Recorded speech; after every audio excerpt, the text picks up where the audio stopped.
Stuck on how to get started in marketing with your concierge nurse business? Watch this video to get my 3 tips on getting your first client.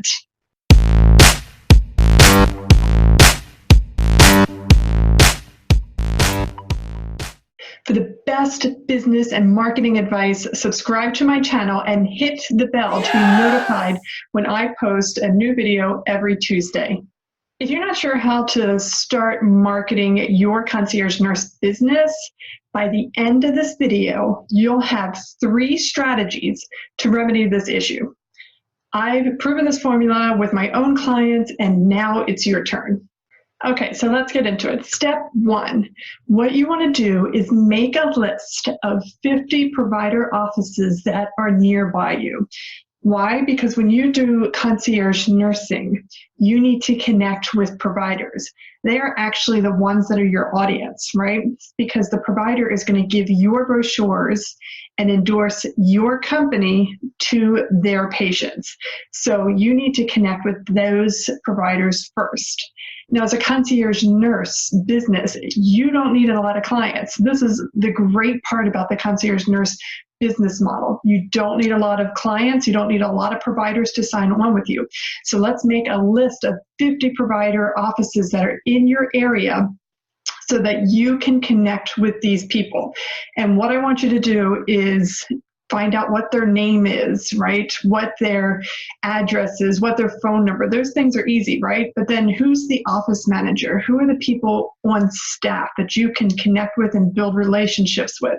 Because everything in business is about who you know and the relationships that you establish. What are they doing on social media? Do they have a LinkedIn account? Do they have a Facebook account? Do they have an Instagram account? Where are they posting all of the information that they have? So once you have this list of 50 providers, what you're going to do is start making and building relationships with them on social media. Find out what conferences they are going to. Get yourself in front of them. And this is where marketing is very difficult at some level, because when you think about all the providers out there, there's hundreds, there's thousands, there's millions of people you could potentially go after. But we're simplifying this by making simply a list of 50 people that you are going to concentrate all of your energy and attention on to build that relationship and make your sales.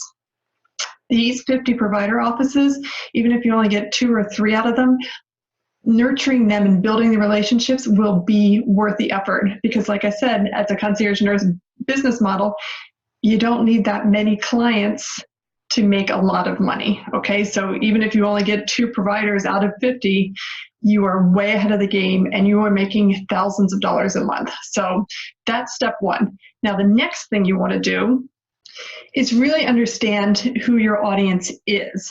Now, there are different types of concierge nurse business models, right? So you could work with elderly patients, you could work with cancer patients, you could work with plastic surgery patients, which is the more common concierge nurse model. So you may be appealing your services to them, and yes, your brochures should appeal to them, but that's not the first audience that you need to appeal to, right? So you can certainly go out and advertise to people that are potentially going to have orthopedic surgery, but this is going to cost you a lot of money, a lot of time, and you just don't know when those people are going to surgery, so you don't know when to send them the letter. So you have to send constant advertisements to them and hope that they remember you when it comes time for surgery.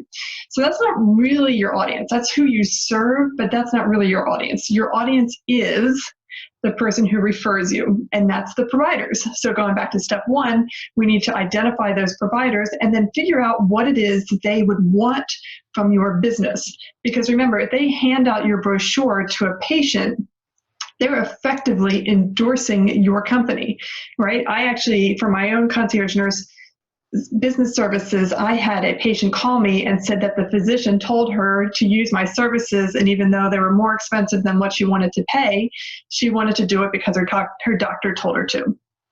So that's the power of really understanding who your audience is, and your audience is the provider who you're trying to get to hand out your brochure.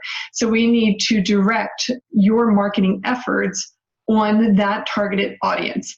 What is it that those providers want? What are they not getting from services that they're currently using? And what can you provide that is different and or better? And step 3 is really about building synergistic relationships. So I want you to take that same exact spreadsheet and make one sheet for the providers that you're going to connect with, those 50 provider offices, and then make another sheet, duplicate it, make another sheet, and write down businesses that you can connect with synergistically.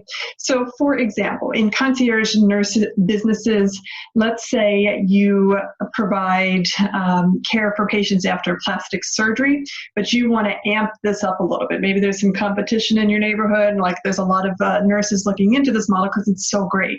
So you want to differentiate yourself and your marketing from that other person, or even Biata nurses or whatever else that people can get. So what is it that you can offer in addition? Well, one of the issues that patients have after surgery, not necessarily plastic surgery patients, but any patient after surgery, is eating well, right? What about partnering with a company that provides meal services? You don't have to provide the meals yourself. You just partner with that company and build it into a package, and then you have a synergistic relationship, right? Not everybody's going to take the meal package, but you offer it, it's there, and it's simple, it's easy, it's effortless, and you create relationships, and then that person tells other people about you, and you start building a network. And you do this just by creating these relationships. Another example would be, maybe you offer IV hydration. You don't have to do the IV hydration. You could partner with a business that wants to do it with you, right? So they can't provide the nursing services, and maybe you don't have the medical director to provide the IV hydration. So you work together to serve this population in a unique and really exciting way, okay? And that's all marketing. Building relationships, building synergistic partnerships, and knowing who your audience is the exact basis of marketing, and you have to nail it in order to survive in any business. Now, if you want to get some more information about concierge nurses, there's several really great concierge nurses out there, like Mallory Buxton, who started Solo's Nurse, and my students who are Noreen Connolly from Pro Health Nurses, Amy Walsh from Concierge Nurse Services, and Kimball Walters from Elite Concierge Nurses. You can check out their websites, see what they're doing differently and better than everybody else, and take some notes about what you could do that they're doing, as well as what could you do in addition to what they're doing, because that's the crux of business, is that constant evolution and taking what's out there and just keep expanding on it. And you can also check out podcast episodes that I did with all of those nurses. So go ahead and comment below with marketing strategies that you've been using that are working for you, so that we can share them among other nurses. And be sure to check out my other video on how to make money in your sleep by automating this process, because you don't want to have to do this all the time. Just automate it and forget it. Now you know exactly what to do with your marketing strategy, but I want to make this process as simple as possible for you. So I created a spreadsheet that you can use to collect all the information that I just talked about. So this might look a little intimidating when you first open it, but remember, you only need 50 people to run a $1 million business. And isn't it worth a little bit of your effort to get 50 providers, know everything that you can about them, and build a relationship to build a $1 million business? You don't need thousands of people. You need 50 providers that you have relationships with to run a $1 million business. So grab the link below. Also, if you want to join a community of nurses just like you, I have a group called NursePreneurs where I share a lot of business and marketing advice to help you navigate this sometimes tricky space. Okay, and if you like this video, please let me know by liking it below, subscribe to my channel, and share it with other nursepreneurs. And make sure you comment below if this video was helpful, and I will see you in the next video.